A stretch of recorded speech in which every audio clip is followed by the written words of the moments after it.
Out in the woods where the tall pines grow, with a rifle slung and a dog in tow, the crisp air bites the morning still, chasing deer through the holler and hill.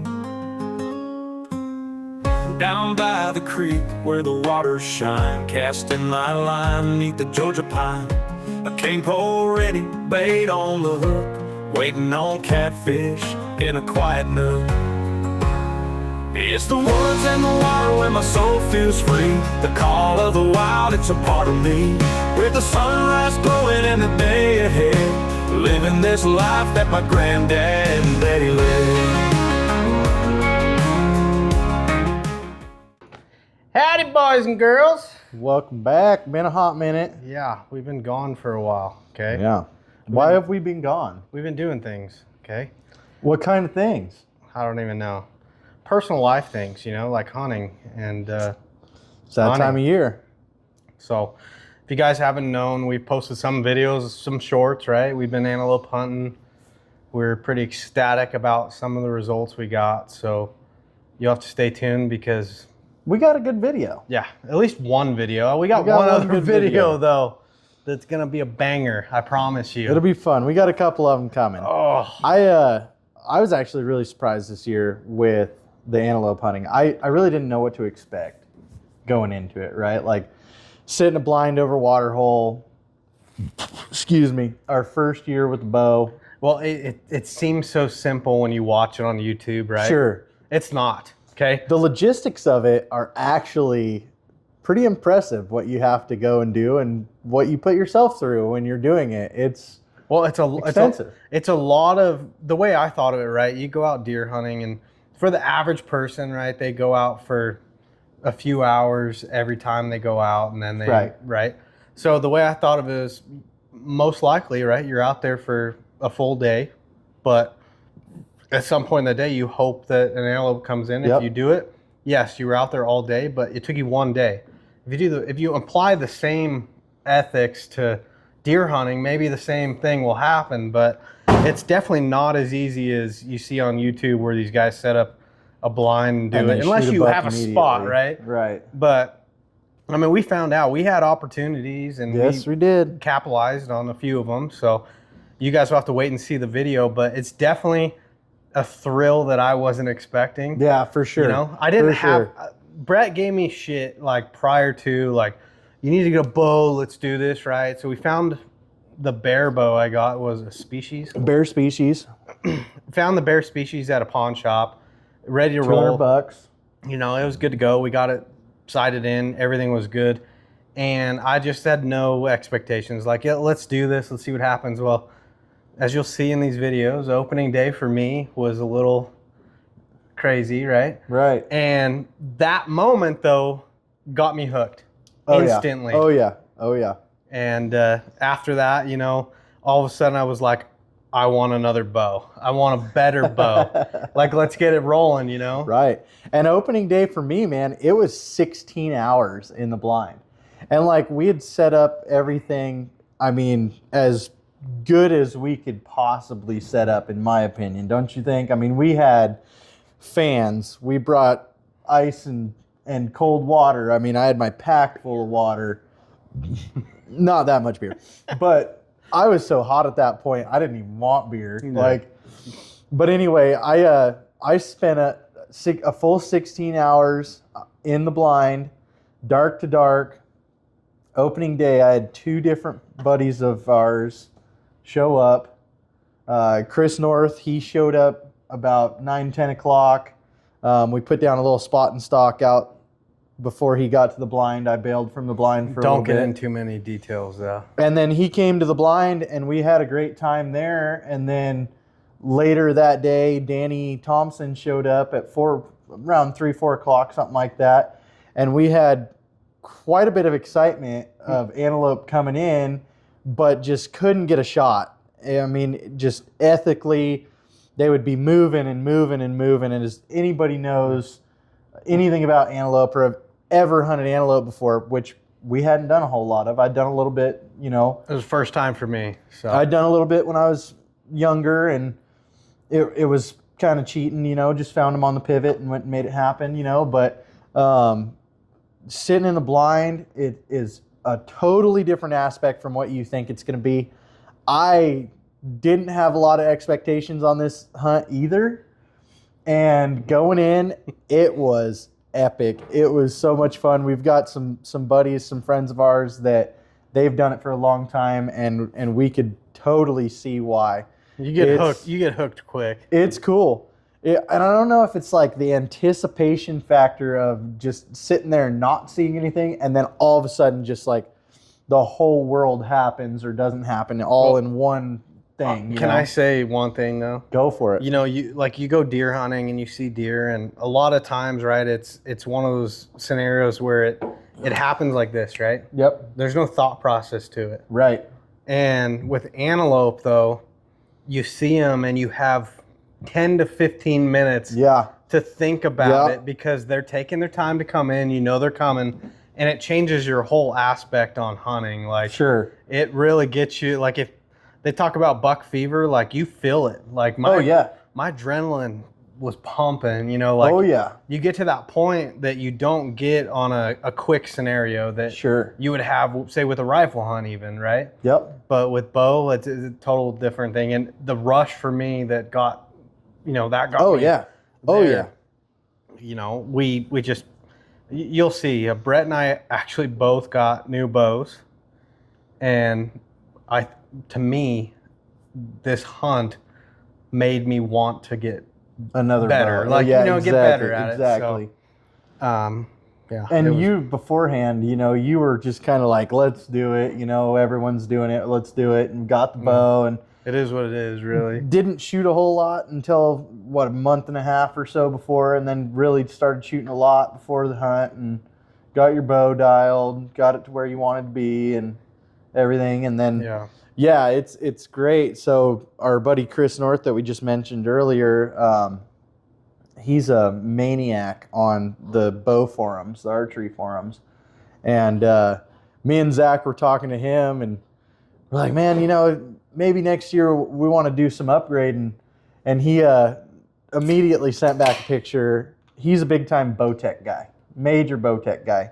And he's just always shot Bowtech, always had good luck with Bowtech. He knows everything about Bowtech. He's got his own bow press. Like, as far as archery and Bowtech goes, like, Chris, you should open up your own shop. Honestly. Like, you do such good work on all the bows, and you're so precise. Anyway, sent a picture back like the next day to Zach and I in a group message. And I didn't say anything because I was headed to work and everything. And I just I looked at it and I was like, man. So Zach texts just me and he's like, dude, that's your bow. As you can see, your green. Brett loves OD green. Yeah. Like, that's his color for everything. The bow that I won at Idaho for Wildlife the beginning of this year, it was OD green. Like, everything about it, right? And I was like, man, that is a nice bow, and yada yada. And I already told Chris, I was like, dude, I'm really not in the market for a new bow right now, because I just got the new PSE and everything too.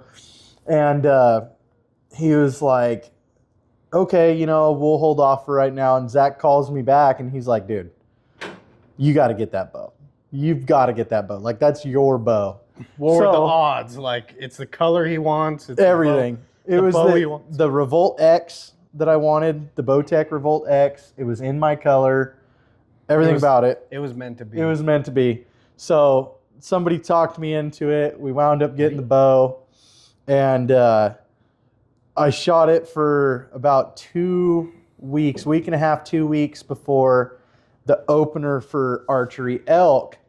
And I shot this thing like pretty dang good immediately. Like, switched over quick. Wound up the night before elk season. Chris got a hold of me and he's like, dude, put it to you this way. If you're going to shoot a 3D shoot tomorrow, what bow are you going to shoot? Well, I'm probably going to shoot the Revolt X. He's like, dude, then there's absolutely no reason that you shouldn't shoot that bow tomorrow. So I did. I switched all my stuff over, got it all ready to rock and roll. And we went to archery elk. Well, then the first weekend was real productive. We couldn't get on anything. There was a lot of pressure. Everybody's out there. Everybody's blowing them up. We got in on some good stalks, but we could only get a couple 100 yards away before a four-wheeler or a side-by-side or a pickup or whatever, you know, and we're on foot trying to do the right thing and get in on them, and people are just everywhere. So regardless of that, Zach and I went out on Labor Day nonetheless and went and sat the blind. That was the last time I sat the blind. And we found a bunch of antelope on the way out. We're like, okay, well, let's go sit the blind. You know, we'll go and do that. We get out there. We sit until hour before dark or something like that on the way out. 2 antelope standing right off the side of the road. It's like, screw it. They're not going to stay there. We pull up. They stay there. So we both jump out. We get to full draw. We're like, okay, not a good shot, not a good shot. Kind of turn a little bit, and I was like, all right, I'm going to send an arrow. Sent one. We didn't get anything on video because we were already packed up. We were kind of heading home for the night and wound up getting just a nice antelope doe. She was 53 when I ranged her, 54 when I ranged her. Something like that. And she just piled up when she went over the hill, and we went and grabbed her and threw her in the rig, and that was my antelope season. How did yours finish off? I guess you have to wait and see the video. But we'll see what happens. Also, we had set it would have been our third blind. So there was 4 of us that were hunting together. It would have been our third blind set that we set up. Zach had a spot that he had picked out. I had kind of stumbled across one, wound up being a really great spot. And then he had another hole about 3 or 4 days into the season. We're like, screw it, we need a couple more options. We've got 4 of us hunting. And we went and set another blind up.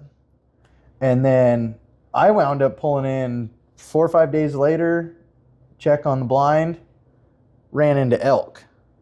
Didn't even know they were in that area. Like, kind of a strange spot for them to be. 3 Funny bulls. thing is we have a tag for that area, so Right. So it wound up working out perfectly. But ran into these elk. So the next morning, me and the wife, we go out. We're going to go hit that area. We're going to go check it out and scout it some more in the general vicinity of where the blind was at. Because we hadn't really done a whole lot of scouting. We just found a lot of tracks, and we saw some antelope out in the area. And it just was like a good area. We felt would be a good area. So we go out. And we don't see anything all morning. Me and the wife, we're glassing, and, you know, we'll go sit a ridge for an hour or so and glass, nothing, you know, can't find anything. So around noon, the wife was like, well, drop me off the blind and I'll sit down. This is a short range tag. So I sent her with her shotgun to sit the blind. I bail out of there, drop her off, bail out of there, run into an antelope, like less than a quarter of a mile from where the blind was. I call her and I'm like, get back over the truck. It just turned into an antelope hunt, right? We've got the kids, so somebody's got to stay with the kids while the other one's hunting. I bail out with my... This was prior to you shooting your doe. Yes, this was prior to shooting my At doe. least a week and a half, about. Right around that week and a half mark, yeah. And so elk season, it would have been the opening week of elk still, actually. So, yeah. Yeah, it was about a week or so. Anyway, no. The opening in our 2. unit was August, but right. The other unit, for yes, antelope September was 1st, August. yes. For elk archery, it was opened the 30th. probably the last week of August. Yeah, probably. Yeah, you're probably right. It was somewhere where something like that. Anyways, whatever it was. Anyway, I go and get on this antelope. I pick the wife up and I go to try and get on this antelope. Nice buck. He ran off. I kind of went off into the desert, try to see if I could do a little spot and stock. If anybody knows anything about spot and stock on an antelope, even if you're shooting a rifle, they're tough, right? Yeah, but you did it. So I did it. And I had gotten pretty close on a few of them this year. Like I'd gotten within 100 yards of them. Well, like you said, even on the one you shot, you got within 53. Right, so. right. It's a tough thing to do. Those animals got like 240-degree view. They can see you. I mean, they can see you before you even think they can see Yeah. you, right? So anyway, I head off over the ridge, go and glass. There's no antelope anywhere to be found. Go to the next ridge, glassing, no antelope. As I'm panning across, I see a couple things out there, and I'm like, those elk? 2 bulls are working their way in. Well, in the unit that we're at, they call it hams hunts in other states. It's handgun, archery, muzzleloader, shotgun. They just call it short range in Idaho. So it covers all of those things. Well, I didn't grab my shotgun. I had my bow. Covers it anyway, right? So I take off after these elk, and I just got to get in their path. They're moving right toward where I would assume was the watering hole. And I was in their path. So I run like 150 yards or so and get up on this, I'm up on this bench, and I get behind some sagebrush and I start ranging. They get to 100 yards, they turn and they start heading a different direction. Not much of a different direction, but they kind of turn north, and I was northeast of them. And they start going for this little saddle. So I bail and I run again another 50 or so yards, and I get set up, and I can't see them now, but I know they're kind of coming in. So I'm kind of ranging things around me. And this is before we got the Bowtech. I still had the PSE. So I'm ranging around. And as I range, it keeps clicking 11 yards. And I'm like, it's got to be hitting the grass in front of me, right? Well, as I'm ranging, the tines of this bull come right into my rangefinder. I'm like, well, it's time to put it away. I know that bush is 40 yards. This bull comes walking. Now they've worked their way downwind of me. As I get to full draw, I'm knelt down. This younger bull comes out, and he's got some broken, I think his fourth or his fifth was broken off. And he comes walking in, and I'm full draw, and then the other bull walks in. And I look over, and I'm like, he's bigger. Why I was even worried about it, I don't even know. It happens. Kid. It happens. And so he walks in. Little bull wins me. They kind of go to whistle out of there, and I took a shot and clean miss right underneath them. 40 yards. You shouldn't be missing at that range.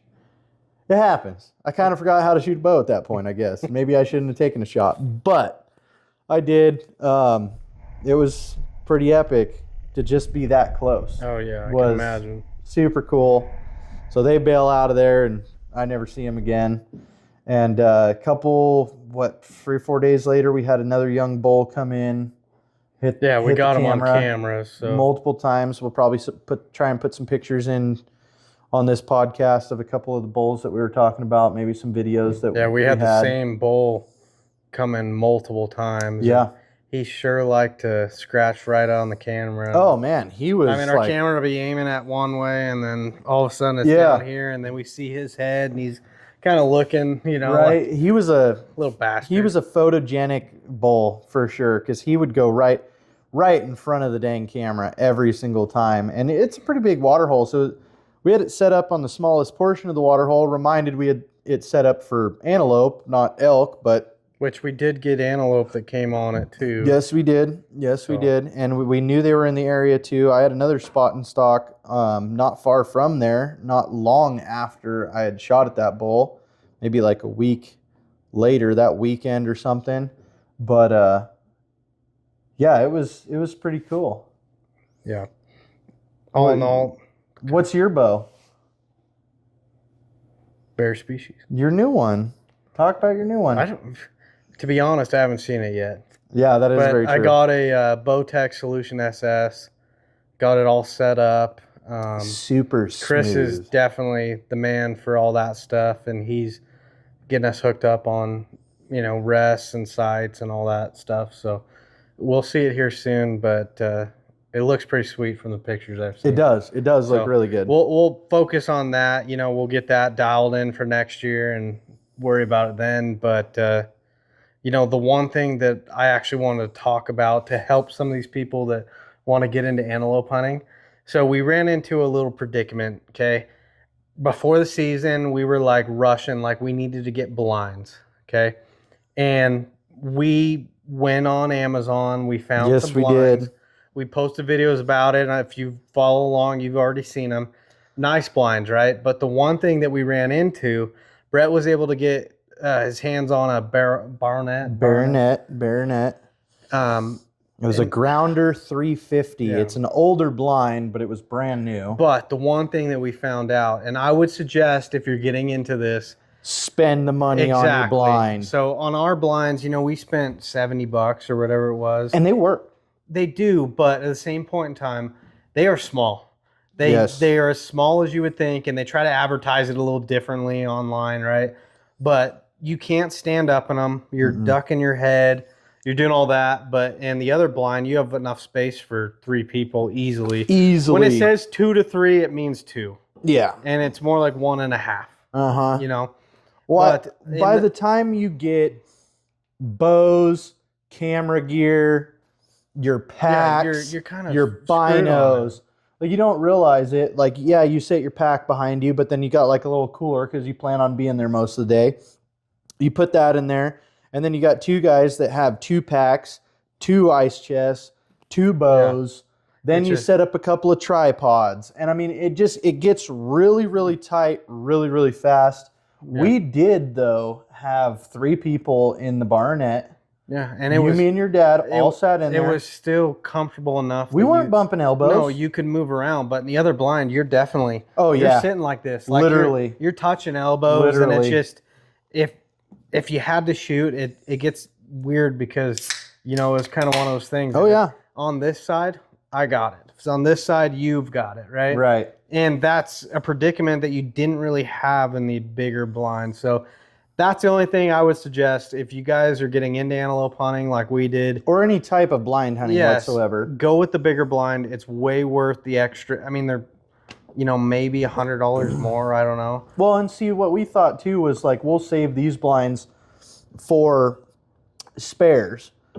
Or we might sell them, but at the same time, we were like, well, we're definitely going to upgrade, which luckily I had gotten that Baronet. It was like a little trade. My wife had worked out a trade with her photography, and it worked out great. But at the same time, you were like, I'm definitely going to upgrade this year. If we had spares, like, fine, we've got these little blinds, and that'll be okay. At the end of the day, most people are going to have one blind that they hunt. Exactly. And that's basically the point I'm getting across is if you're getting into it, you're going to go buy a blind, buy the bigger blind.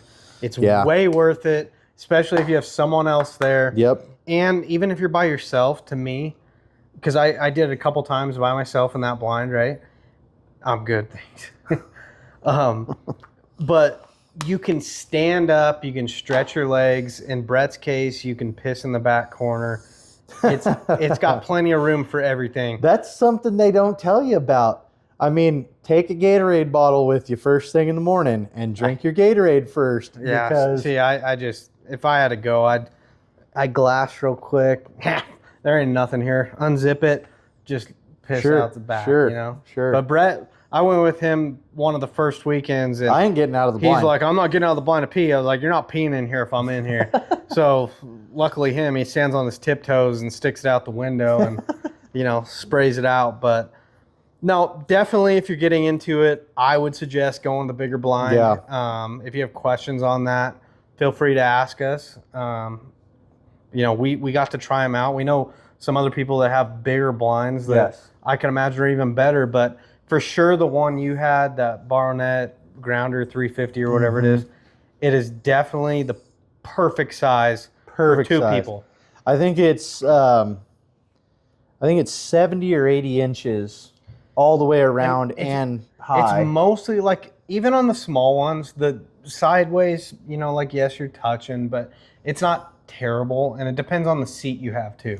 We found that out too. That's a big key point to this year as well. But at the same point in time, what I would go for is the taller blind, because just having that extra capacity to stand up and stretch your legs, especially when you're in that thing. Like I was in that little one all morning until we got back.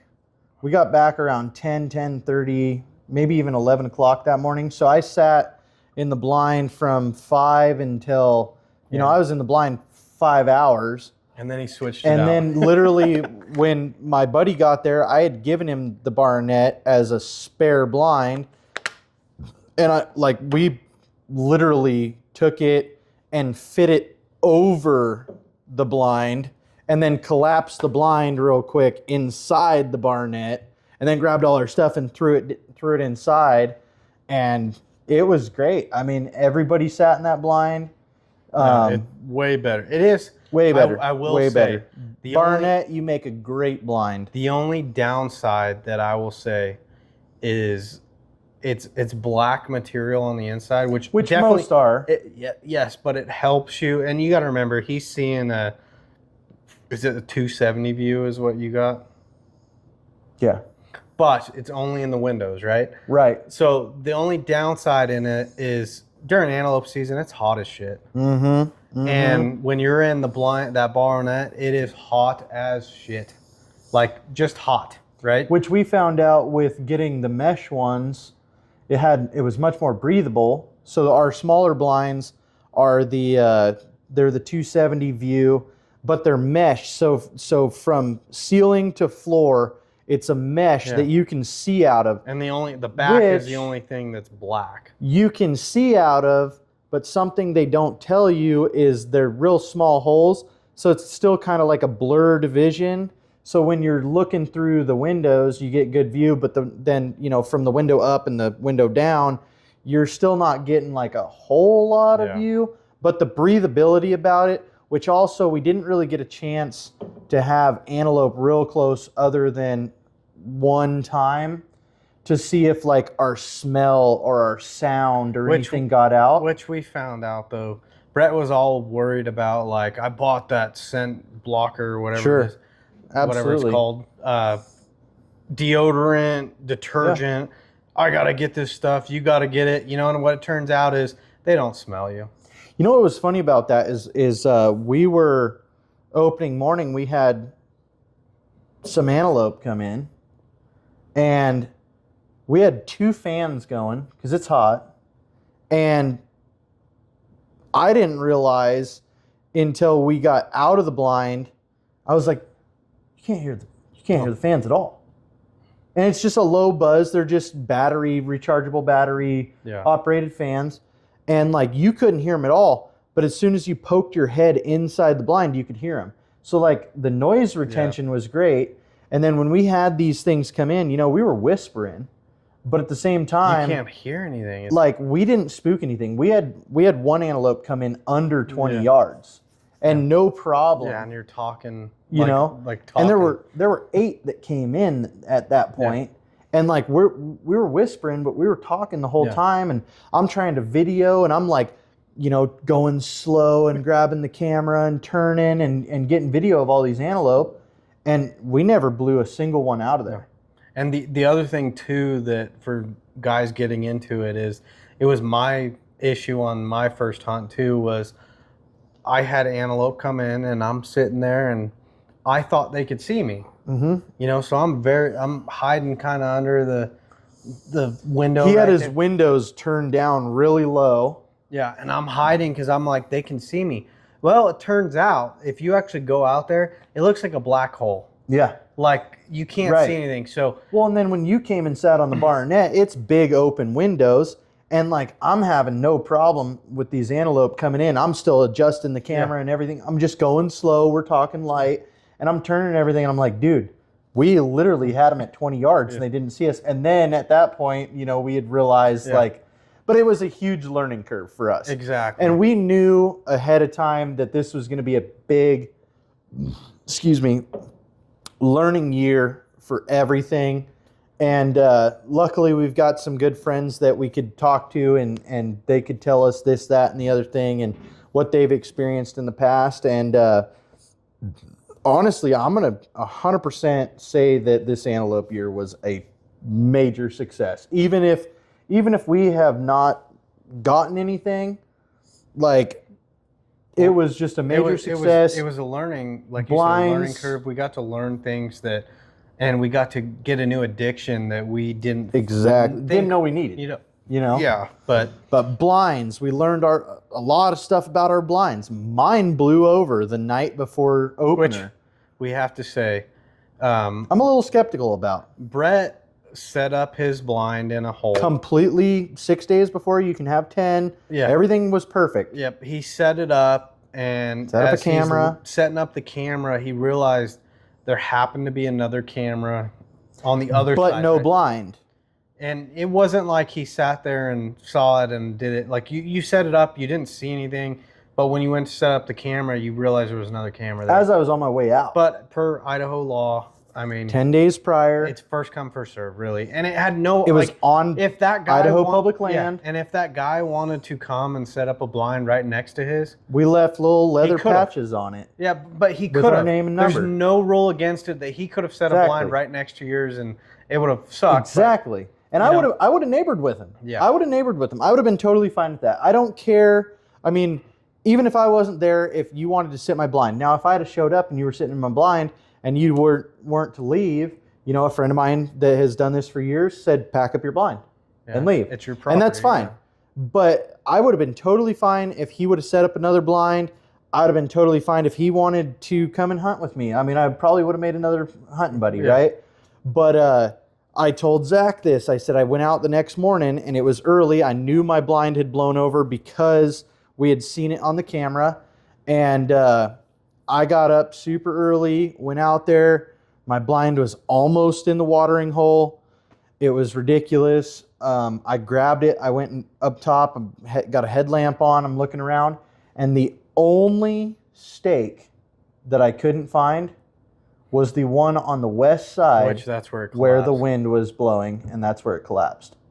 And that was the only And one I couldn't find. You said there were tire tracks. And there that were went tire tracks straight up to it, and right behind the blind. The other camera was removed.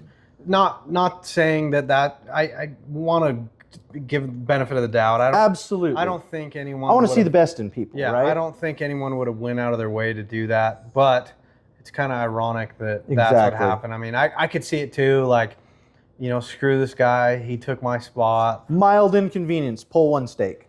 Yeah. If his I mean- blind wad's up tomorrow, screw it. Yeah, and the sad thing was I had my blind in a completely different area that was way more open and windy. And it was super windy that And night. I didn't even use all my stakes. Yeah, you had 6 in. I had all 8. Yeah, and mine Yours didn't never blow over. even it never blew over. So that's the thing where It is what it is. we don't know, but regardless, it was a great season. And you know, back to the point of like anyone getting into it, get a bigger blind if you're looking at blinds. Yep. That's what I would recommend. And secondly, don't feel like they're going to see you because you are pretty covered. Yeah. And that was a downfall for me at the first hunt was I thought they could see me, and it made it more of a struggle to try and hide, draw back the Right. bow, do all that stuff than it should have been. But knowing what I know now of going into next Yes. year, it'd be a completely different scenario, right? So Noise retention was good. Scent retention was really good. I mean, there was a lot of things that we were worried about that we didn't need to completely worry about. Not to say you should jump up and do jumping jacks while there's antelope on your hole. yeah, Not to wouldn't say go that that far, but the scent away may have helped. It may not have helped. I mean, I couldn't completely tell you that it was or I not. can tell you, I wore regular degree deodorant and took a shower before I went. Right. And I had 2 bucks at too close for comfort, Right. right? So Right. I don't think the scent's a big issue, especially when you're in the blind. Not saying it wouldn't deter them, but I think the retention rate on a lot of things sitting in that blind, especially because it helps a lot. there's not wind blowing through it. You know, even if you have the Especially in windows back, open, because the back's all it may solid. swirl a little bit, but I don't think it just blows out like your stank to where they can, Yeah. 100% smell you. Or even if, you know, ours came in downwind of us. Yeah. And they stayed there the whole time. They were under 20 yards. I mean, not all of them, but some of them were under Yeah. 20 yards. And they still drank. They did their thing, and they hung out with us for a few minutes. But I think it was, regardless, our antelope season was great. It's a new thrill. If you're You guys just gotta getting stay into tuned. it, you'll love it. It Do was fun. We're doing it It was again. fun. fantastic. I think it's and- going to turn into an annual thing. Oh yeah, and you guys have to stay tuned for the videos. Absolutely. We've got a few videos that we'll Absolutely. be posting, and great experience. So we're looking forward to finishing the elk hunt. The Yeah. deer hunt's coming up. Brett's got a real good tag, so we're hoping to get some video on that. But Elk hunting's been a struggle too. Yeah. It's been, it's I- tougher than you think, for sure. I gotta say this is, man, I went out last weekend, and when you're shooting with a bow, no matter what you're doing with a bow, if anyone has ever hunted with a bow, you know what I'm talking about. If you haven't, you're in for it. When you're hunting with a bow, Not as easy as it looks. well, not only that, it's real great if you're in the rut. If you're in the timber, you can get bulls talking to you. You can get them riled up, and you can get them running to Well, you. yeah. You can get in their in the path. desert, in an open area, it's kind of tough to. Doing it in the desert, and we have an area where we have seen numerous big herds, numerous satellite herds. Like there's a lot of elk in the area that we're hunting. A lot of elk in the area that we're hunting. Last weekend I went out and I spent near 3 hours on my belly trying to make 300 yards on these elk. I got in, ranged them, and I've got this one spike that won't leave me alone. Like for whatever reason, they just know you're there. And I'm like, dude, the wind's in my face. I haven't made enough sound to do anything for Yeah. you to alert you. But for whatever reason, like he just knew I was there the whole time. I'd even worked all the way around to another point and was working my way down. I had tons of sage in between me. Like there was no way. I was belly crawling with just my bow and my binos, like rangefinder, right? Got my harness on, got my bow, dropped my pack a freaking mile ago. And I got in on these dang elk, and all I can do is kind of like lean around the sage, get some range, kind of come up, range. And I ranged and ranged and ranged for the longest time. And we have an either sex tag. So I'm not picky. As you guys know, if you've watched the podcast before, I'm a meat eater. I don't care. So I get to full draw. I pop up a little bit from the sage. I'm not fully above the sage, but I'm up enough where an arrow is going to clear. I had ranged them at 68 yards. I was very confident with that shot. I thought, big animal, I can make a shot, make it happen. I go to shoot, she lays back down. So I go back down, I lay my bow down. Another thing that they don't tell you about is when you're crawling, you're like this. You're hanging drywall, right? All day long. Like you don't think about it, but it's not a muscle that you use all the time. So anyway, I'm like, screw it. This bull just needs to calm down. I'm going to lay down. I put my bow down, still had an arrow nock, put my bow down. I lay down. I'm like this, laying on the ground. And I'm like, I'm just going to lay here until he lays down. And I'm going to see if I can get a little closer. He barks at me. Well, now it's go time. He's going to gather his cows and he's going to get the heck out of here. There was only 4 animals. There were 2 cows, a calf, and that spike, which he was a goofy looking thing. He was like 36 inches, If you 40 guys inches have tall. seen Brett like shooting goofy shit, so Right. So it was right up my alley. But anyway, I get up again. I get to full draw. Cow is broadside at me. I'm going to take a shot at her. They're standing together, and she takes 2 steps and goes frontal. He was at me frontal, so I wasn't going to shoot at him. But he takes 2 steps and he turns broadside. So I'm like, okay, I'm going to take a shot. So I took a shot. Let the arrow fly. I see dust right underneath him. Another clean one. And I can see my arrow in the sagebrush behind him, glistening in the sun. All right. So I come up a little bit further and I range where he's at. He was 92 yards. I had misranged for whatever reason. I was very confident. I had ranged a lot around him. I had ranged on him. I had leaned out just enough to kind of get some range. Whatever it was that I ranged was not the correct thing. I think what we've realized is you need to upgrade to a Leupold rangefinder. What's funny is my Simmons literally ranged the exact thing that Chris's Leupold ranged at. Yeah. So I was ranging something in front. That's why he's Regardless. misranged twice. But no matter what happens, right? If you're doing it, get as clean a range as you can get on them. I thought I was doing a good job, but obviously wasn't. Luckily, it was clean, a clean miss. So they boogied off. We let them go. We hiked the whole 7 miles, doing this whole entire thing, get back to the truck. We glass. Later in the evening, we get on some cows. We go and make a play on them. They walk into 70 yards, had her ranged perfectly. She came right in, drew my bow, had the shot. I mewed at her. She turned to look. She stopped. A walking shot's not really something I'd prefer to do at 70 yards for sure. So I stopped her, whether it was heightened awareness or what. She ducked my string at 70 yards. And my bow is quiet. Like, it's really quiet. Yeah. And I took a shot, and she turned and went down, and I watched my arrow fletch go right in front of her neck. And right where she was at, she had peed. When I mewed at her, she had to have peed on the ground right there. And where she was standing, where her butt would have been, and where my arrow was at, was right in the vitals. It would have been a dead cow all day long. So, yes, I have missed 3 times this year. But I've had 3 shots. I've been in, and luckily all of them have been clean misses. Let's hope you get a 4th. I absolutely still have hope this time, weekend so. would be a kill. But You never know. anyways, we hope you guys enjoyed this podcast. We know it's been a while.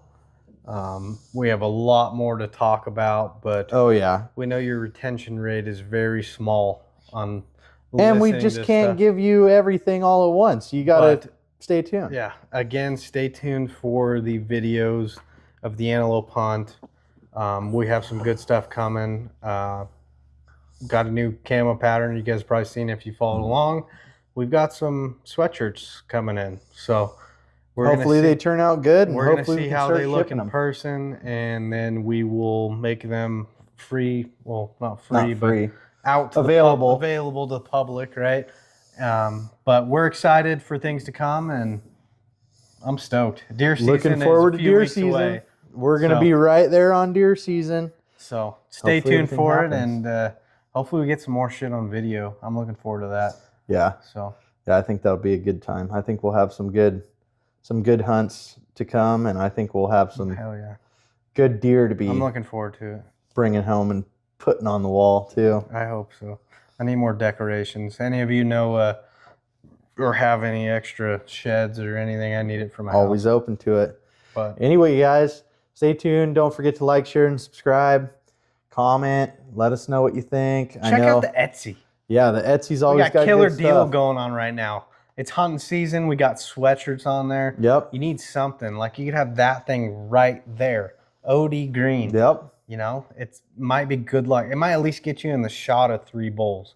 Yeah. Not mean you're going to kill them, but it'll get you close enough, right? Right. You never know. So, anyways, I gotta Everybody. pee. So, adios, amigos. Brett's going to do his hand thing. I got the guns. It's the woods and the water where my soul feels free. The call of the wild, it's a part of me. With the sunrise glowing in the day ahead, living this life that my granddad and daddy lived.